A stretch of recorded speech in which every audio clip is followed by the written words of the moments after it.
20년 김장의 진실. 손에 쥔 배춧칼이 바닥으로 떨어지며 금소금이 울렸습니다. 시어머니가 제 앞에서 무너져 울기 시작했거든요. 평생 저를 지배하던 그 강한 사람이 갑자기 두 손을 모은 채 떨리는 목소리로 말했어요. 며느라 나 때문에 너를 찾지 못했니? 그 순간 저는 직감했습니다. 20년 동안 감춰온 비밀이 결국 오늘 터졌다는 걸. 이 이야기를 시작하기 전에 한 가지 부탁드립니다. 무료로 할 수 있는 구독과 좋아요, 그리고 댓글 한마디가 저희 채널을 지탱합니다. 따뜻한 마음으로 잠깐 꾹꾹 눌러주시면 틀림없이 좋은 일이 찾아올 거예요. 그리고 이 사연이 끝난 뒤에 여러분의 생각을 댓글로 남겨주세요. 30년의 비밀이 터지는 순간부터 모든 게 달라집니다. 매년 10월이 되면 저는 죽음을 준비했어요. 아니, 차라리 죽음이 낫겠다는 생각을 했습니다. 왜냐하면 그 달만 되면 시어머니가 저를 완전히 다른 사람으로 대했기 때문이에요. 마치 제가 누군가를 영원히 대체해야 하는 존재인 것처럼요. 김장의 계절이 시작되면 저는 제 인격을 내려놓아야 했습니다. 배추를 어떻게 이렇게 자르냐고? 아침 7시 준비도 채 안 된 채 첫 소리가 울렸어요. 배추 한 포기를 자르는 방식부터 시어머니의 심판이 시작되었습니다. 너무 두껍다, 너무 얇다, 칼을 어떻게 드는 거냐? 한두 마디가 아니었습니다. 호흡할 때마다 잔소리가 들려왔어요. 소금이 이 정도면 적당한 건가? 맛을 봐. 제가 맛을 보면 너무 짠데?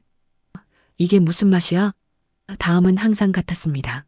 너 이 정도 실력이면 우리 집 계보를 더럽히는 거야. 그 말을 들을 때마다 가슴이 철렁 내려앉았어요. 마치 제가 어떤 신성한 것을 파괴하고 있다는 죄책감이 들었거든요. 하지만 제 손가락이 정지되지는 않았습니다. 멈출 수 없었어요. 그렇게 되면 더 큰 폭발이 올 것 같았으니까요. 가족들은 모두 그냥 엄마니까라며 넘겼습니다. 시아버지는 거실에서 신문만 받고 남편은 핑계를 대며 자리를 떠났어요. 신우는 언니 화이팅! 이라는 말 한마디로 저를 혼자 던져두었습니다.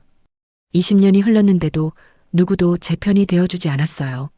그리고 시어머니는 점점 심해졌습니다. 초기에는 소금량 좀 바라는 정도였다면 세월이 지나면서는 제 숨 쉬는 것까지 간섭하기 시작했어요. 마치 제가 어떤 기계처럼 정해진 리듬과 패턴으로만 움직여야 한다고 생각하는 것처럼요. 가장 끔찍했던 건 시어머니가 저를 보는 눈빛이었습니다. 특히 김장을 시작할 때마다 시어머니는 저의 얼굴을 유난히 자세히 봤어요. 마치 제가 뭔가 중요한 누군가를 완벽하게 대체하지 못하고 있다는 생각이 드는 그런 눈빛이었습니다. 하지만 아무도 그 이유를 설명해주지 않았어요. 시어머니도 시아버지도 남편도요. 또 시작이야? 올해는 더 잘해야 할 텐데. 그 말만 계속 반복됐습니다. 마치 제가 매년 같은 실수를 반복하고 있다는 듯이요. 마치 제가 누군가를 계속 실망시키고 있다는 듯이요. 올해는 다른 김장이 될 줄 몰랐어요. 45살이 된 지금까지 저는 시어머니의 말 한마디 때문에 20년을 이렇게 살아왔습니다. 매년 같은 고통, 같은 모욕, 같은 침묵. 그걸 견디는 게 효도라고 생각했고 견디는 게 아내의 도리라고 믿었어요. 하지만 올 10월은 달랐습니다. 며칠 앞두고부터 뭔가 예감이 들었어요. 마치 큰 파도가 밀려올 때의 그 조용한 전조처럼요. 시어머니의 행동이 더욱 불안정해 보였거든요. 평소보다 날카로운 말투, 뭔가를 숨기려는 듯한 움직임들. 그리고 특히 시어머니가 항상 숨겨두던 작은 김치통을 자꾸만 확인하는 모습이요. 손도 대지 마라. 그 통은 손도 대지 말라고 했었어요. 평생 그 통 안에 뭐가 들었는지 궁금했습니다. 하지만 시어머니의 눈빛이 너무 무서웠거든요. 그냥 모르는 척했어요. 하지만 올해는요. 올해는 제가 모르는 척할 수 없을 것 같았어요. 제 직감이 맞았습니다. 진짜 큰일이 터지려고 했거든요. 그리고 그 일이 터지면서 20년을 완전히 뒤집을 진실이 나타났습니다. 저는 그때까지 몰랐어요. 시어머니가 제게 왜 이렇게 집착했는지를요. 왜 매년 제 얼굴을 그렇게 자세히 봤는지를요. 왜 제가 누군가를 대체해야 하는 존재인 것처럼 느껴지는지를요. 그 모든 진실이 이제 드러나려고 했습니다. 마침내 다가온 그날. 저는 20년 동안 누적된 분노를 한 문장으로 터뜨렸어요. 시어머니, 저를 왜 이렇게 괴롭혀야 했어요? 그 순간이 모든 것의 시작이었습니다. 시작부터 음산했던 분위기, 준비 첫날부터 공기가 이상했어요. 평소와는 달라도 확실히 다른 무언가가 있었습니다. 시어머니는 아침 일찍 일어나 김장 재료를 직접 확인하며 저를 견제했어요. 마치 제가 뭔가를 훔칠 사람인 양 감시하듯이요. 이 배추들 어디서 샀어? 좋은 거 맞네? 평소 같았으면 그냥 넘어갈 질문이었습니다. 하지만 올해는 달랐어요. 그 질문 뒤에는 의심이 담겨 있었고 그 의심은 점점 예리해졌습니다. 이 배추는 빼. 이건 좀 되지. 어느 배추는 괜찮고 어느 배추는 안 된다고 했어요. 평소처럼 배추는 배추지 뭐가 다르냐고 생각하던 저는 이상했습니다. 시어머니가 배추 낭비를 절대 용납하지 않는 사람인데 올해는 유난히 특정 배추 몇 포기를 일부러 아까워하는 모습이 눈에 보였거든요. 아니, 아까워하는 게 아니었어요. 뭔가를 숨기려고 하는 행동이었습니다. 시어머니의 말투가 평소보다 날카로워졌어요. 마치 내가 금기를 범하려고 하는 것을 막으려는 듯한 그런 목소리였습니다. 눈빛도 달랐습니다. 감시하는 눈빛, 경고하는 눈빛, 뭔가를 감춰야 한다는 절박함이 담긴 눈빛이었어요.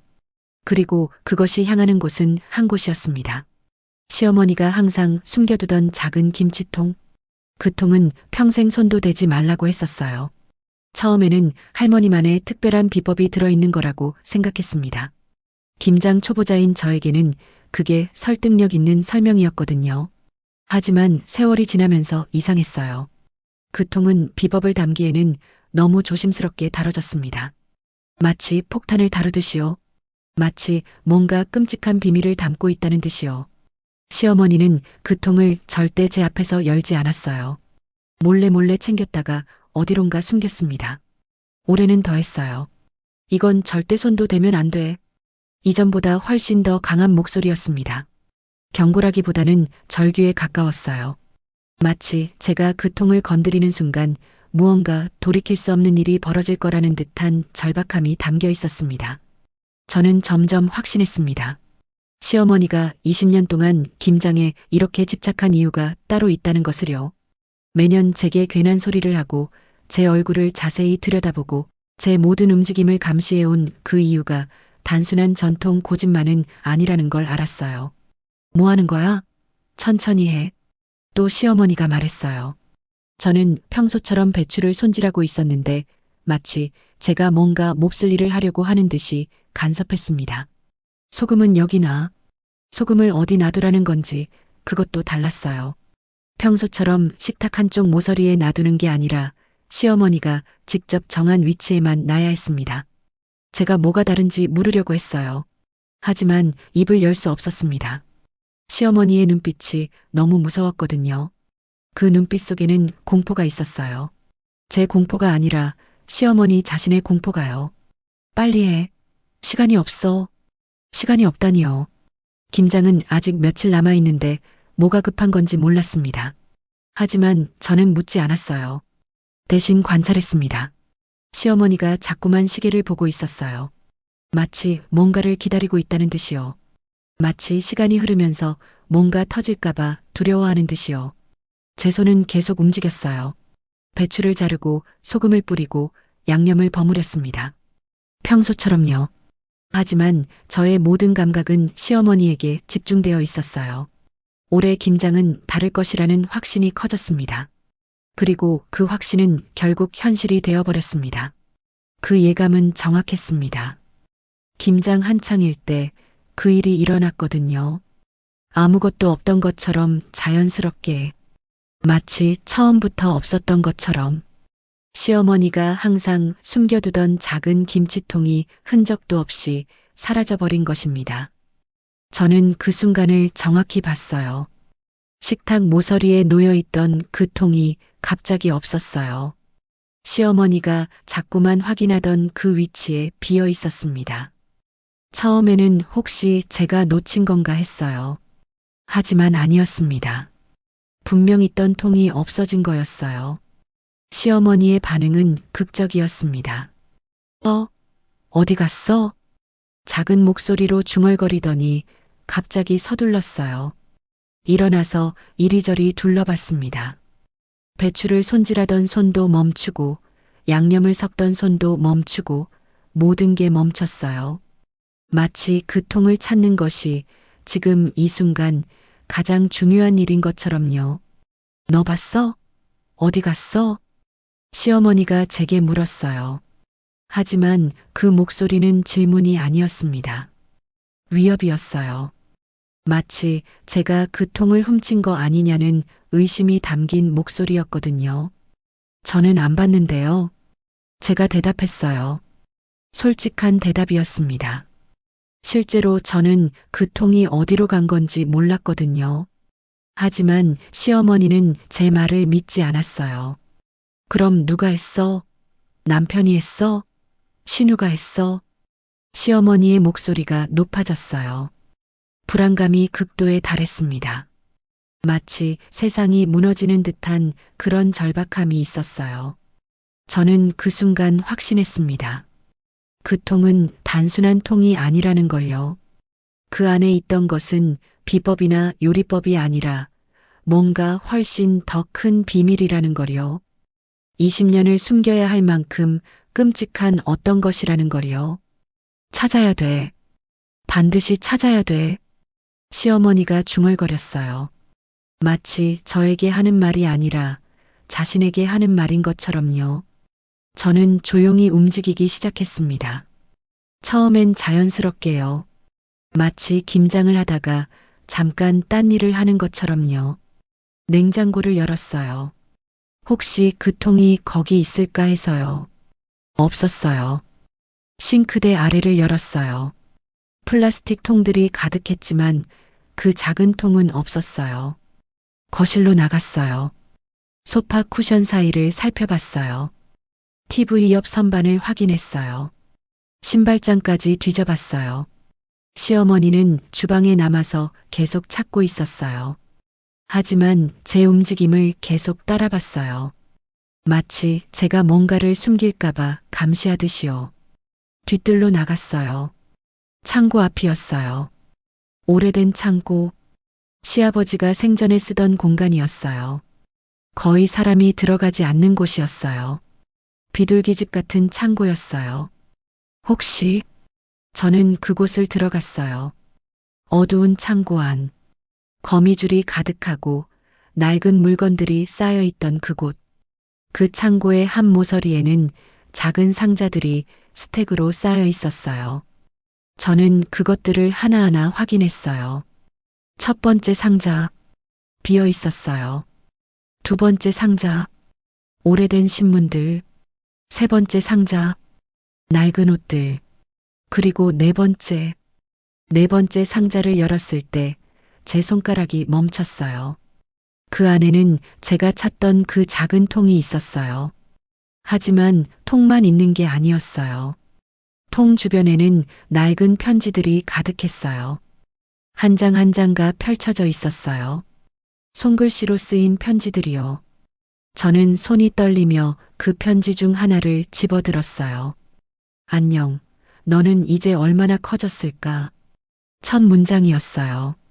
마치 누군가를 찾으려고 쓴 편지처럼요. 마치 헤어진 누군가에게 끝내 보낼 수 없는 편지처럼요. 저는 더 많은 편지를 읽기 시작했어요. 한 장을 읽으면 다음 장도 읽었어요. 그리고 또 다음 장도요. 제 눈이 점점 커졌어요. 제 심장이 점점 빨라졌어요. 왜냐하면 그 편지들에는 시어머니가 30대 때 낳은 딸 이야기가 담겨 있었거든요. 아이의 아버지와 헤어진 후 홀로 낳은 아이였어요. 하지만 그 아이를 손에 놓아야 했던 사연이 있었어요. 경제적 어려움, 시대의 편견, 수간이 못한 사정들이요. 그리고 그 딸이, 그 편지들은 시어머니가 20년 동안 말할 수 없었던 슬픔을 모두 담고 있었어요. 저는 천천히 창고를 나왔어요. 손에는 편지들을 들고 있었어요. 마음은 무거웠어요. 뭔가 돌이킬 수 없는 경계를 넘은 것 같은 그런 느낌이 들었어요. 주방으로 들어갔을 때 시어머니는 이미 알고 있었어요. 제 손에 들린 편지들을 본 순간 시어머니의 얼굴이 창백해졌어요. 마치 죽음 앞에 그런 창백함이었어요. 그 순간이었습니다. 20년의 비밀이 완전히 드러나는 순간이었습니다. 충격의 첫 단서. 편지를 한 장씩 펼칠 때마다 시어머니의 과거가 드러났습니다. 그리고 동시에 제가 받아온 20년의 모욕이 왜였는지도 드러났습니다. 첫 번째 편지는 1998년 8월 22일자였어요. 안녕. 너는 이제 얼마나 커졌을까? 엄마는 아직도 널 기억해. 너를 아는 그 느낌이 아직도 손에 남아있어. 손글씨로 쓰인 글씨체가 여렸어요. 마치 이 편지를 쓰고 있는 시어머니 자신도 어렸던 시절을 회상하는 듯한 그런 글씨였어요. 그 다음 편지. 1999년 1월 15일자. 너는 지금 5살이겠지? 혼자 밥을 먹을 수 있을까? 누군가 너를 안아줄 때 엄마를 생각할까? 편지 한 장 한 장이 읽혀질 때마다 제 숨이 얕아졌어요. 왜냐하면 그 편지들에는 한 명의 여자가 자신의 딸을 그리워하는 20년의 시간이 담겨 있었기 때문입니다. 편지 속에서 천천히 드러났어요. 시어머니는 30대 초반의 한 남자를 만났어요. 결혼하지 않은 관계였어요. 시대가 시대였으니까요. 그리고 아이가 생겼어요. 여자아이였어요. 하지만 그 남자는 떠났어요. 책임을 지지 않고 아무것도 남기지 않고 떠났어요. 시어머니는 혼자 남겨졌어요. 아이를 가진 채로. 가정이 없는 아이는 평생 낙인이 찍혀 다닐 것이다라는 시대의 목소리. 혼자 낳은 아이는 버려야 한다는 음성적 강압. 경제적 절망. 사회적 낙오의 두려움. 시어머니는 그 아이를 손에 놓아야 했어요. 입양을 보냈어요. 한국의 낡은 입양제도 속으로. 그리고 그 이후 20년을 그 아이를 그리워하며 편지를 썼어요. 결코 보낼 수 없는 편지들을요. 그저 자신의 슬픔을 적어 내려갔을 뿐이에요. 편지를 읽으면서 저는 서서히 깨달았어요. 시어머니가 자신을 왜 괴롭혔는지. 너 이 정도 실력이면 우리 집 계보를 더럽히는 거야. 그 말은 제게 하는 말이 아니었어요. 그건 자신의 딸에게 하고 싶었던 말이었어요. 자신의 딸이 적절한 여자가 되기를 바라던 말이었어요. 올해는 더 잘해야 할 텐데. 그 말도 제게만 반복된 게 아니었어요. 그건 자신의 딸이 더 잘 살기를 바라던 말이었어요. 자신이 해주지 못한 모든 것을 딸이 받기를 바라던 말이었어요. 그리고 가장 끔찍했던 건 편지 속의 한 부분이었어요. 혹시 너는 내 다음 아이와 비슷할까? 나이가 같다면, 같은 또래가 된다면. 혹시 너는 그 아이처럼 행복할까? 제 손가락이 멈췄어요. 시어머니가 제 얼굴을 자세히 들여다봤던 이유가 그것이었어요. 저는 그 딸과 나이가 비슷했어요. 실제로 거의 같은 나이였어요. 시어머니가 낳은 딸과 저, 며느리가 같은 또래였던 거예요. 편지는 계속했어요. 그 아이는 나를 엄마라고 부를까? 아니면 엄마 없이 자랐을까? 그리고 만약 내가 그 아이의 엄마라면 나는 어떤 엄마였을까? 저는 가슴이 철렁 내려앉았어요. 시어머니는 제가 자신의 딸을 완벽하게 대체할 수 있기를 바랐어요. 아니, 완벽하게 더 나은 버전으로요. 자신이 해주지 못한 모든 것을 제가 이 집에서 해내기를 바랐어요. 그래서 괴롭혔어요. 그래서 요구했어요. 그래서 절대 만족하지 않았어요. 왜냐하면 제 앞에는 항상 자신이 해주지 못한 딸의 영상이 떠 있었기 때문입니다. 편지는 더 있었어요. 2005년 6월 3일자 편지에는 이런 내용이 있었어요. 혹시 너는 지금 어떤 사람과 함께 있을까? 누군가 너를 사랑하고 있을까? 엄마가 해주지 못한 사랑을 누군가 해주고 있을까? 그 편지를 읽으며 저는 깨달았어요. 시어머니가 자신의 딸을 못 지킨 죄책감이 얼마나 깊었는지를요. 그리고 그 죄책감이 어떻게 제게 향했는지를요. 자신이 딸을 보호 못했으니 제 남편이 저를 잘 보호하기를 바랐어요. 자신이 딸에게 안정을 주지 못했으니 제가 이 집에서 완벽한 아내가 되기를 바랐어요. 자신이 딸을 사랑으로 가득하게 해주지 못했으니 제가 모든 걸 잘 견디고 감사해 하기를 바랐어요. 가장 최근의 편지는 올해였어요. 2024년 8월 12일자. 김장이 시작되기 일주일 전이었어요. 20년이 지났다. 너는 지금 30살이겠지. 혹시 너는 엄마를 그리워하고 있을까? 아니면 엄마를 잊었을까? 엄마는 너를 평생 잊을 수가 없어. 올해 김장을 하면서 나는 너를 생각할 거야. 그리고 그 아이를 통해 내가 해주지 못한 모든 것들을 빌려가고 싶어. 그 문장에서 제 눈이 감겼어요. 시어머니는 저를 통해 자신의 딸을 조종하고 싶었던 거예요. 저를 완벽하게 만들면 어딘가에서 자신의 딸도 완벽하게 변할 거라고 믿었던 거예요. 그건 모두 자책이었어요. 죄책감이었어요.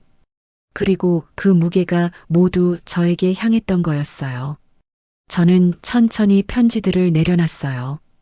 시어머니를 봤어요. 시어머니는 주방의 한 구석에 앉아 있었어요. 마치 자신의 모든 것이 무너진 것처럼요. 마치 세상이 끝난 것처럼요. 그 순간 저는 처음으로 시어머니를 미워하는 것과 동시에 연민하게 되었어요. 이것이 20년이었습니다. 편지를 다시 접으며 제 손이 떨렸어요. 20년을 한 번에 이해했을 때의 그 감정들이 손가락까지 전해졌거든요. 미움도 있었고, 연민도 있었고, 분노도 있었고, 슬픔도 있었어요. 모든 게 섞여 있었어요. 저는 편지들을 조용히 정리했어요. 주방에서 모든 활동이 멈춰 있었어요. 배추도, 양념도, 소금도 모두 그대로였어요. 마치 시간이 멈춘 것처럼. 시어머니는 여전히 구석에 앉아 있었어요. 마치 자신의 모든 것이 무너진 것처럼. 말이 없었어요. 숨소리만 들렸어요. 얕은 호흡, 가쁜 숨소리. 저는 편지들을 들고 천천히 다가갔어요. 시어머니를 마주봤어요. 그 순간의 시어머니의 표정을 제 일생 동안 잊지 못할 것 같아요. 평생 처음 보는 표정이었거든요. 강하고 단단하던 얼굴이 금세 주름 사이로 무너져 내렸어요. 마치 모래성이 파도에 무너지는 것처럼. 마치 수십 년을 지탱해온 무언가가 한순간에 붕괴되는 것처럼. 시어머니는 숨을 삼켰어요. 목에서 목이 메었어요. 눈에서는 눈물이 떨어지기 시작했어요. 하지만 울음소리는 나오지 않았어요. 마치 울 자격이 없다고 생각하는 것처럼요. 그리고 의자에 터덜썩 주저앉았어요. 마치 무릎에 힘이 풀린 것처럼. 마치 세상이 끝나는 것처럼. 저는 편지들을 테이블에 놓았어요. 시어머니는 그 편지들을 보지 못했어요. 눈을 들 수 없었거든요. 오직 눈물만 흘렀어요. 그리고 중얼거렸어요. 너였으면. 목소리가 거의 들리지 않을 정도로 작았어요. 너였으면. 반복했어요. 내 딸이었으면. 그 말이 나오는 순간 저는 깨달았어요. 20년 동안 저를 향해 쏟아졌던 모든 분노가 사실은 자신을 향한 것이었다는 걸. 자신의 딸을 찾지 못한 죄책감, 손에 놓아버린 죄책감, 20년을 혼자 그리워한 죄책감이 모두 저에게 향했던 거였어요. 내 딸이었으면 너처럼 이렇게 강했을까? 시어머니가 계속했어요. 내 딸이 이렇게 자라있을까? 목소리가 점점 작아졌어요. 내 딸은 지금 어디 있을까? 그 질문에는 20년의 그리움이 담겨 있었어요. 저는 시어머니 앞에 천천히 앉았어요. 처음으로 시어머니와 같은 높이에서 마주봤어요. 평생 내려다보던 시어머니를 처음으로 같은 눈높이에서 봤어요. 그리고 그때 알았어요. 시어머니가 얼마나 약한 사람이었는지를요. 얼마나 외로운 사람이었는지를요. 얼마나 자책하고 있었는지를요. 시어머니, 저도 목이 메었어요. 시어머니, 제가 말이 나오지 않았어요. 시어머니는 계속 울었어요. 침대에서처럼, 아니, 그것보다 더 절절하게 울었어요. 마치 20년을 꾹 참았던 눈물이 한순간에 쏟아지는 것처럼요. 내 딸을 찾지 못했어. 내가 포기했으니까. 내가 손을 놓았으니까. 시어머니가 중얼거렸어요. 그 아이는 엄마를 그리워할까? 아니면 나를 잊었을까? 그 질문은 20년 동안 시어머니의 마음속을 괴롭혀왔던 질문이었어요. 내가 너에게 한 모든 것들, 다 내 딸이 받아야 할 사랑이었어. 시어머니가 처음으로 저를 직접 봤어요. 눈물로 흐린 눈으로, 하지만 처음으로 진심이 담긴 눈으로요. 미안해. 정말 미안해. 그 말이 나오는 순간 뭔가가 깨졌어요. 20년의 침묵이 깨졌어요. 20년의 비밀이 터졌어요. 20년의 대면이 일어났어요. 저는 처음으로 시어머니를 연민했어요. 괴롭힘을 받으면서도 동시에 그 괴롭힘의 원인을 이해했어요. 미움을 품으면서도 동시에 그 미움을 정당화할 수 없었어요. 시어머니는 죄인이었어요. 하지만 동시에 피해자였어요. 시어머니는 가해자였어요. 하지만 동시에 절망 속의 모녀였어요. 그리고 저 며느리는요. 그 모든 비극의 중간에서 대체 물건처럼 취급받아온 것이었어요. 하지만 그 순간 저는 더 이상 대체 물건이 아니었어요. 나는 나였어요. 비로소 나 자신으로 돌아가는 순간이었어요. 시어머니는 계속 울었어요. 그 울음은 비로소 자신의 울음이었어요. 자신의 딸을 그리워하는 울음이었어요. 20년을 참아온 울음이었어요. 그리고 그 울음 속에는 저에 대한 미안함도 담겨 있었어요. 내가 너를 괴롭혀서 미안해. 시어머니가 겨우 말했어요. 너를 보면 내 딸이 보였어. 그리고 나는 내 딸에게 해주지 못한 것들을 너에게만 계속했어. 미안해. 정말. 시어머니의 목소리는 거의 속삭임에 가까웠어요. 저는 대답할 수 없었어요. 20년의 비밀과 진실 앞에서 저는 입을 열 수 없었어요. 다만 시어머니의 울음소리를 들었어요. 그 울음이 얼마나 깊은지, 얼마나 절절한지를 느꼈어요. 그리고 그때 깨달았어요. 비밀이 터지는 것과 동시에 모든 게 바뀐다는 걸요. 강했던 사람이 약해지고 약했던 사람이 강해지는 그런 순간이 온다는 걸요. 시어머니는 의자에서 내려와 무릎을 꿇었어요. 20년 동안 한 번도 무릎을 꿇지 않던 시어머니가요. 제 앞에서 무릎을 꿇었어요. 그리고 울었어요. 우리의 정의가 바뀌는 그 순간이었습니다. 시어머니의 무릎을 꿇은 모습을 보며 저는 생각했습니다. 이것으로 모든 게 끝나는 걸까? 이것으로 모든 게 풀리는 걸까? 이것으로 20년이 사라지는 걸까? 아니었어요. 시어머니의 비극은 이해했어요. 그 비극의 무게도 느꼈어요.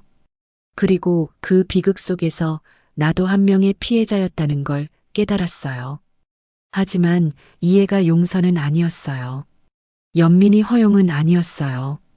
시어머니가 무릎을 꿇었다고 해서 제가 받아온 20년의 상처가 사라지는 건 아니었어요. 무릎을 꿇었다고 해서 제 인생이 되돌아오는 건 아니었어요. 저는 시어머니를 보고 있으면서 천천히 깨달았어요. 더는 참을 수 없다는 걸, 더는 묵묵히 견딜 수 없다는 걸, 더는 자신을 버릴 수 없다는 걸. 시어머니의 편지들이 테이블에 놓여 있었어요. 20년의 편지들. 한 장 한 장이 증거였어요. 한 장 한 장이 비극이었어요. 하지만 동시에 한 장 한 장이 제 인생을 설명하는 문서였어요.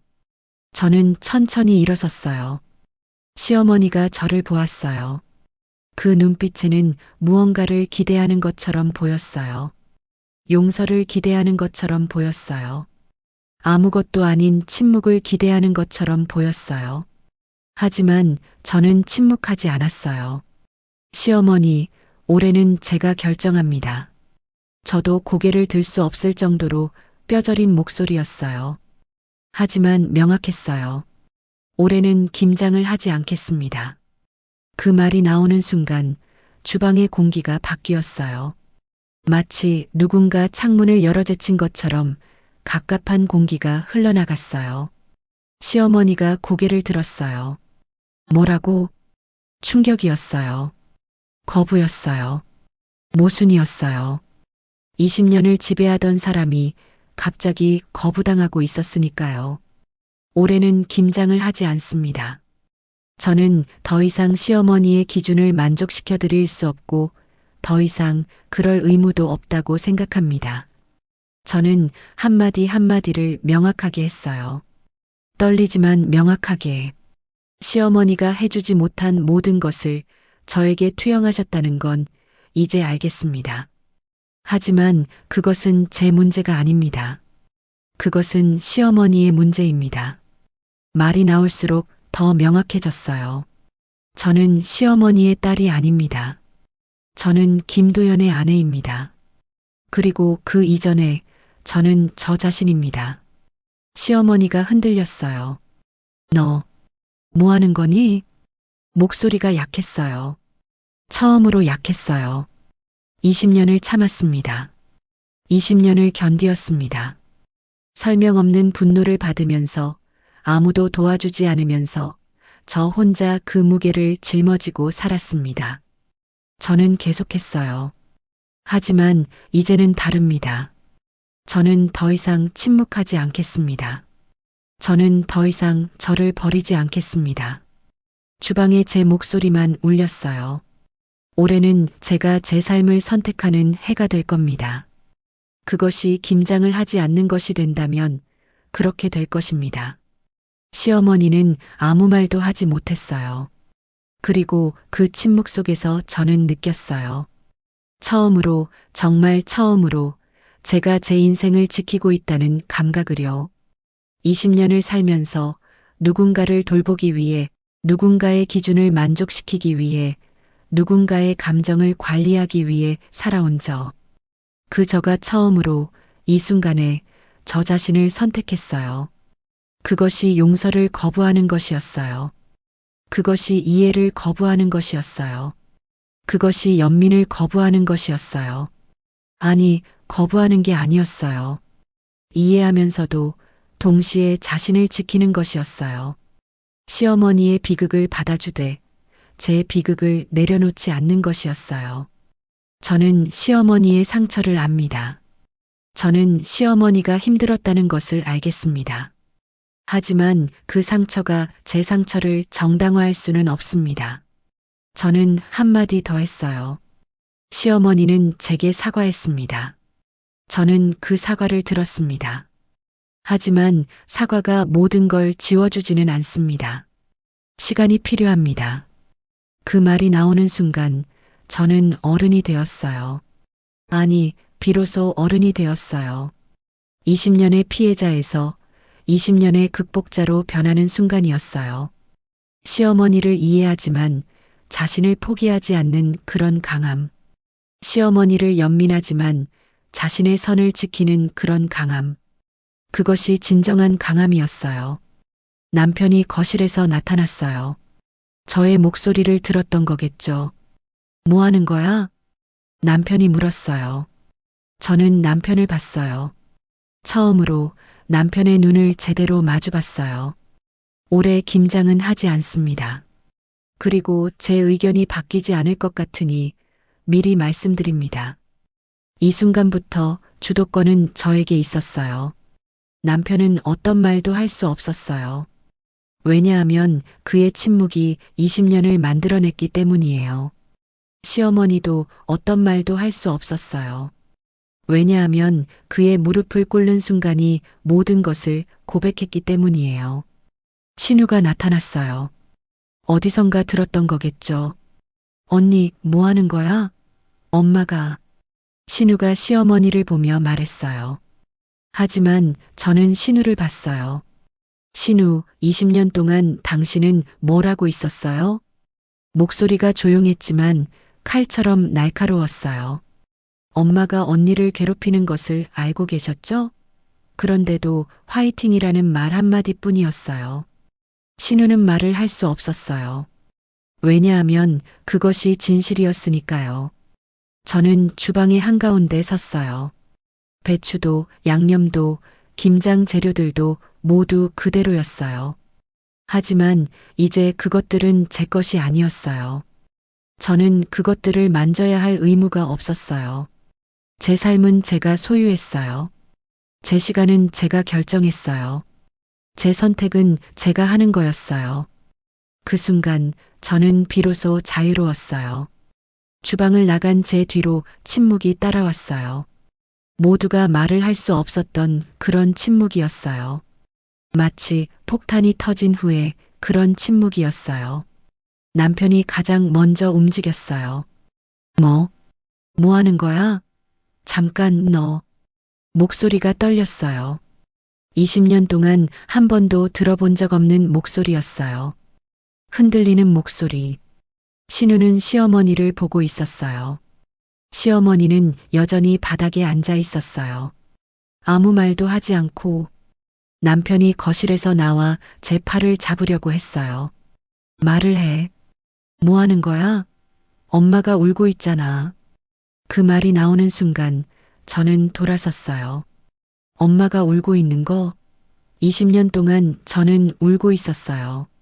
그런데 당신은 뭘 했어요? 목소리가 침착했어요. 더는 떨리지 않았어요. 엄마를 도왔어요? 저를 도왔어요? 아니면 그냥 신문이나 보고 계셨어요? 남편의 얼굴이 창백해졌어요. 그건 엄마와 너의 문제지. 내가 할 수 있는 게 할 수 없었어요? 할 수 없었다면 그냥 그럼 침묵하셔야죠. 하지만 침묵하면서 동시에 엄마 편을 들 수는 없어요. 저는 더 이상 설명하지 않았어요. 할 말이 다 나왔으니까요. 신우가 다가왔어요. 언니 미안해. 난 아무것도 몰랐는데. 알아요. 당신은 아무것도 모르기로 선택했어요. 그 말에 신우는 입을 다물었어요. 저는 시어머니가 있는 주방으로 돌아갔어요. 편지들을 모두 들었어요. 시어머니, 가족들이 봐야 할 것 같습니다. 목소리는 차분했어요. 시어머니는 고개를 들지 못했어요. 저는 편지들을 남편에게 건넸어요. 이것들을 읽어보세요. 남편이 편지를 집어들었어요. 첫 번째 장을 읽기 시작했어요. 그리고 다음 장도 또 다음 장도 읽었어요. 그의 얼굴이 점점 창백해졌어요. 이해를 하고 있었어요. 이게 뭐야? 20년입니다. 20년 동안 엄마가 그리워하며 쓴 편지들입니다. 신우도 편지를 읽었어요. 신우의 눈에도 눈물이 맺혔어요. 하지만 저는 눈물이 나오지 않았어요. 이미 다 흘렸으니까요. 남편이 의자에 앉았어요. 편지들을 손에 들은 채로 이렇게까지 말을 마치지 못했어요. 뭘 해야 할지 모르셨죠. 그래서 아무것도 하지 않으셨어요. 그리고 그 아무것도 하지 않은 것이 20년의 제 삶을 만들었어요. 저는 차분하게 설명했어요. 엄마는 엄마의 비극을 저에게 투영하셨고, 당신은 침묵으로 그것을 방조하셨고, 신우는 무시함으로 외면하셨어요. 모두가 말을 할 수 없었어요. 그 말이 진실이었으니까요. 시어머니는 방에 들어갔어요. 문을 닫으며 자신을 고립시켰어요. 이제 그것이 그녀의 유일한 방어 수단이었으니까요. 집안은 순식간에 무거워졌어요. 마치 모든 공기가 빨려나가 버린 것처럼, 모든 소리가 죽어버린 것처럼, 모든 따뜻함이 사라진 것처럼 남편과 신우는 시어머니의 방 앞에서 맴돌았어요. 문을 두드렸어요. 하지만 시어머니는 나오지 않았어요. 엄마, 남편이 문을 두드렸어요. 침묵이 돌아왔어요. 엄마, 문을 열어줘. 더 큰 침묵이 돌아왔어요. 결국 아무도 그 문을 열 수 없었어요. 20년을 닫아두었던 시어머니는 이제 문을 열 수 없었어요. 저는 그 장면을 보면서 생각했어요. 이것이 비극의 끝인가? 라고. 하지만 아니었어요. 이것은 끝이 아니라 시작이었어요. 조용한 전쟁이 시작되었어요.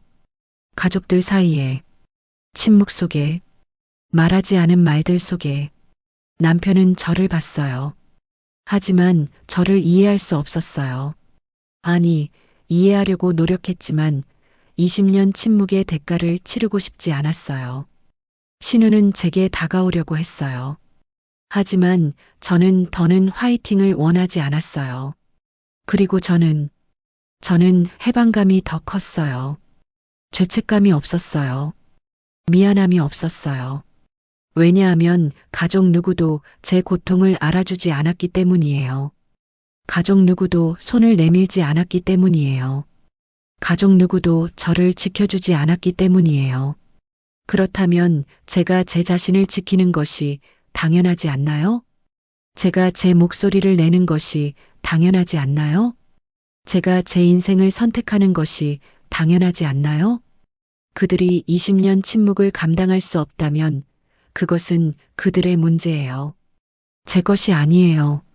주방은 점점 차가워졌어요. 배추와 양념들이 그대로 놓여 있었어요. 아무도 손을 대지 않았어요. 아무도 그것들을 정리하지 않았어요. 마치 그것들이 부정한 것처럼, 마치 그것들이 저주처럼. 하지만 저는 상관하지 않았어요. 그것들은 더 이상 제 책임이 아니었으니까요. 시간이 지났어요. 하루, 이틀, 사흘. 시어머니는 방에서 나오지 않았어요. 남편은 제게 말을 걸었어요. 하지만 저는 답했어요. 제 조건으로, 제 시간에, 제 방식으로. 신우는 제게 사과하려고 했어요. 하지만 저는 들었어요. 그리고 그냥 넘어갔어요. 왜냐하면 사과가 모든 걸 지우지는 못하기 때문이에요. 집안은 조용한 전쟁 상태에 들어갔어요. 표면적으로는 평화처럼 보였어요. 하지만 그 평화는 가짜였어요. 모두가 자기 마음속의 말을 하지 않고 있었거든요. 남편은 저를 이해하려고 하지만 할 수 없었어요. 왜냐하면 이해하는 순간 자신의 20년 침묵이 정제되기 때문이에요. 신우는 저에게 가까이 가려고 하지만 할 수 없었어요.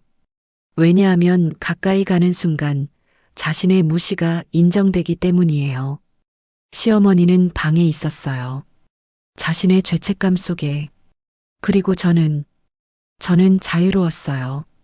처음으로, 정말 처음으로 저는 제 인생을 살고 있었어요. 제 조건으로, 제 속도로, 제 방식으로. 가족들의 침묵은 제게 죄책감을 주지 않았어요. 오히려 확신을 줬어요. 내가 옳다는 확신을요. 내가 해야 할 일을 했다는 확신을요. 내가 더 이상 희생양이 아니라는 확신을요. 그것이 이 사건의 가장 극적인 부분이었어요. 비밀이 터지는 순간도 극적이었고 며느리가 반격하는 순간도 극적이었지만 가족 전체가 뒤집히고 그 뒤의 침묵 속에서 각자의 죄책감과 후회가 싹트기 시작하는 순간이 가장 극적이었어요. 왜냐하면 그 순간부터 모든 게 바뀌었거든요. 더는 이전처럼 돌아올 수 없었어요. 더는 침묵할 수 없었어요. 더는 외면할 수 없었어요. 20년 동안 감춰온 비밀이 터진 순간 모든 게 변했습니다. 그리고 집안은 조용한 전쟁 속으로 깊이 빠져들었습니다. 시간이 흐르고 있었어요. 조용한 전쟁이 조용히 끝나가고 있었어요. 그렇다고 해서 모든 게 해결된 건 아니었어요. 하지만 변했어요. 다른 방식으로. 첫 번째로 변한 건 남편이었어요. 남편이 제게 말을 걸었어요. 하지만 이전처럼 당연하게 명령하거나 지시하지 않았어요. 대신 물었어요. 오늘 어땠어? 그 짧은 문장에는 20년의 침묵에 대한 사과가 담겨 있었어요. 저는 대답했어요. 간단하게. 하지만 정직하게. 남편은 들었어요. 진정으로 들었어요. 그렇게 작은 것부터 시작했어요. 말하기와 듣기. 그것이 20년 침묵의 첫 번째 해결책이었어요. 신우는 다달다. 언니, 진짜 미안해. 난 너무 한심했어. 제 대답은 간단했어요. 맞아. 당신은 한심했어. 진실이 항상 상처를 주지만 그것이 유일한 시작 지점이었어요. 깊은 사과는 깊은 진실 인정에서 시작되었거든요. 근데 이제 다르게 할 거야? 응, 할 거야. 그 약속은 완벽하지 않았어요. 하지만 노력의 약속이었어요. 그것으로 충분했어요. 시어머니는 오래 걸렸어요. 일주일, 이틀, 석 달. 방에서 나오지 않으셨어요. 음식도 남편이 가져다 줄 때만 먹었어요. 저는 시어머니를 방문하지 않았어요. 감정적으로는 아직 준비되지 않았거든요. 하지만 한 달이 지났을 때 시어머니가 조용히 방을 나왔어요. 거실에서 앉아 계셨어요. 창밖을 보고 계셨어요. 저는 시어머니 옆에 앉았어요. 옆에 마주보지는 않고 저는 당신을 용서할 준비가 아직 안 됐어요. 제 말이 나왔어요. 시어머니는 대답하지 않으셨어요. 하지만 우는 소리가 들렸어요. 하지만 이해는 하고 있어요. 더 말했어요. 당신의 비극도, 당신의 고통도, 당신이 왜 저에게 그렇게 했는지도 이해해요. 시어머니가 고개를 들었어요. 하지만 그 이해가 제가 받아온 상처를 없애지는 못해요. 그리고 당신도 그걸 알고 계셔야 해요. 시어머니는 눈물을 흘렸어요. 하지만 이전의 절망의 눈물이 아니었어요. 내가 얼마나 미쳤었는지. 이제 보여.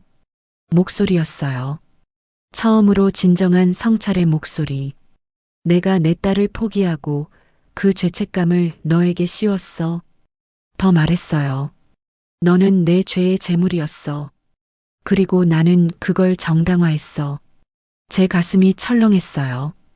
그 말 속에는 모든 것이 있었어요. 인정과 사과와 후회와 자책. 네, 그래요. 저는 그랬어요.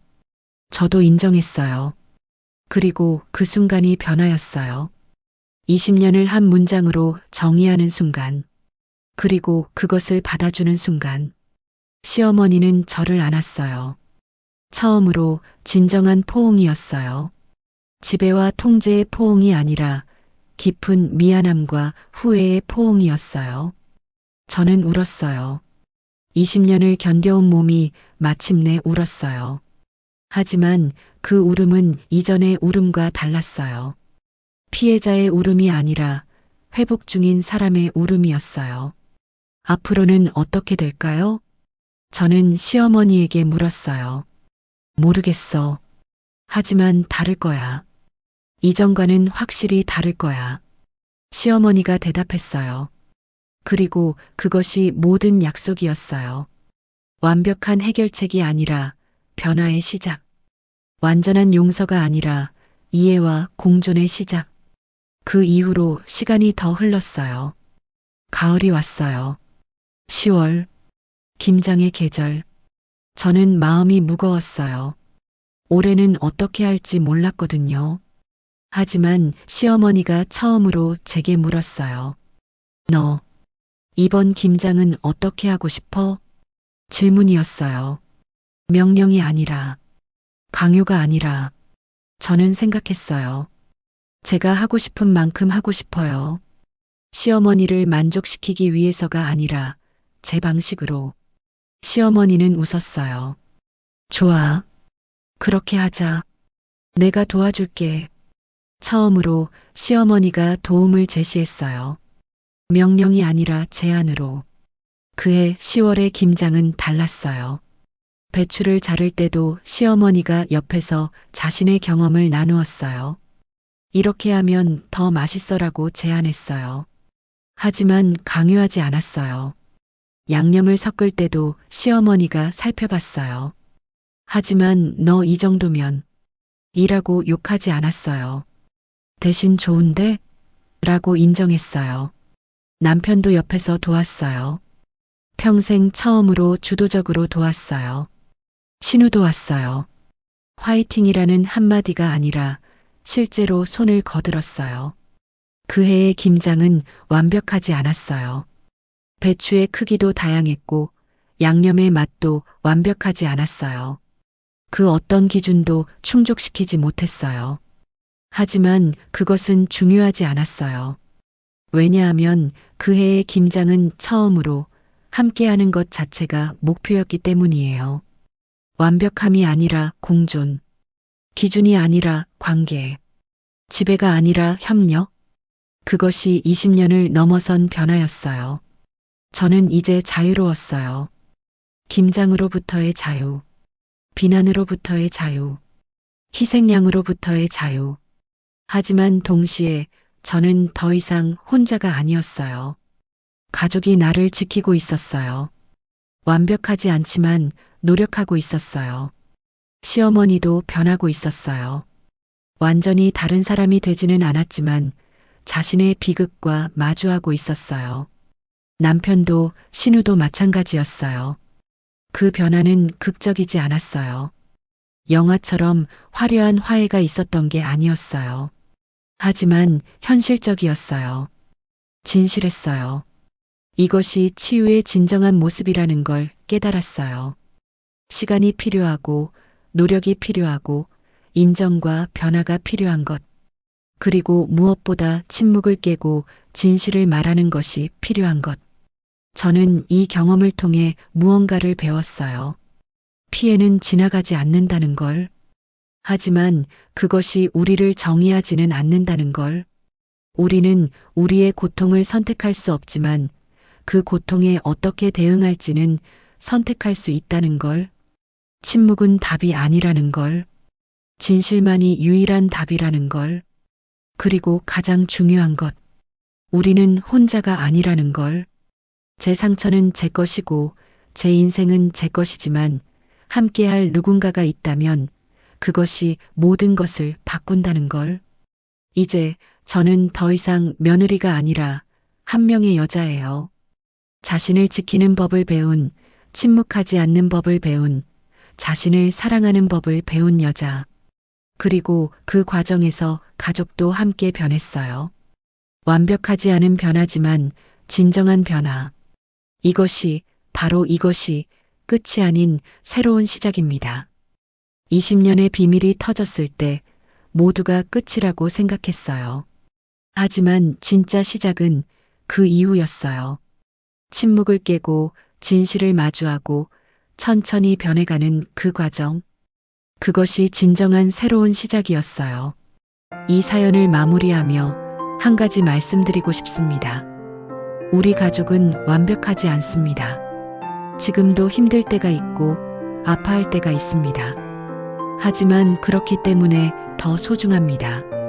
침묵을 깨는 것이 얼마나 어려운지, 진실을 마주하는 것이 얼마나 힘든지, 그리고 변화하려는 노력이 얼마나 값진지를 배웠거든요. 혹시 여러분도 가족 안에서 말할 수 없는 것들이 있다면 용기를 내어 그것을 꺼내보세요. 완벽한 말일 필요는 없습니다. 상처받은 진정한 목소리면 충분합니다. 왜냐하면 그것이 변화의 시작이기 때문입니다. 그리고 변화 없이는 아무것도 시작될 수 없으니까요. 20년의 비밀이 드러났을 때 모두는 끝이라고 생각했습니다. 하지만 진짜 시작은 그 이후였어요. 어둠 속에서 빛을 찾는 것처럼, 침묵 속에서 목소리를 찾는 것처럼. 여러분의 인생에서도 그런 순간이 찾아올 거예요. 그때 침묵하지 마세요. 진실을 말하세요. 그것이 가족을 지키는 길입니다. 자신을 지키는 길입니다. 이 사연이 여러분에게 조금이나마 용기가 되길 바랍니다.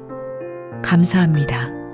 여러분, 혹시 이 사연이 도움이 되셨다면 무료로 할 수 있는 구독, 좋아요, 그리고 댓글 한마디가 저희 채널에 큰 힘이 됩니다. 20년 김장의 진실 사연을 통해 무엇을 느끼셨는지 여러분의 생각을 댓글로 남겨주세요. 혹시 비슷한 경험이 있으신 분들은 자신의 이야기도 나누어 주세요.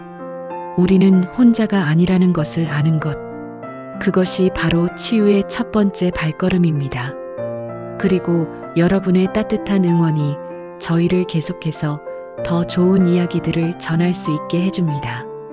구독 알림을 켜두시면 새로운 사연들을 빠르게 만날 수 있습니다. 정말 감사합니다. 우리 함께 서로의 이야기를 나누며 조금 더 따뜻한 세상을 만들어가요. 다음 사연에서 다시 뵙겠습니다. 안녕히 계세요.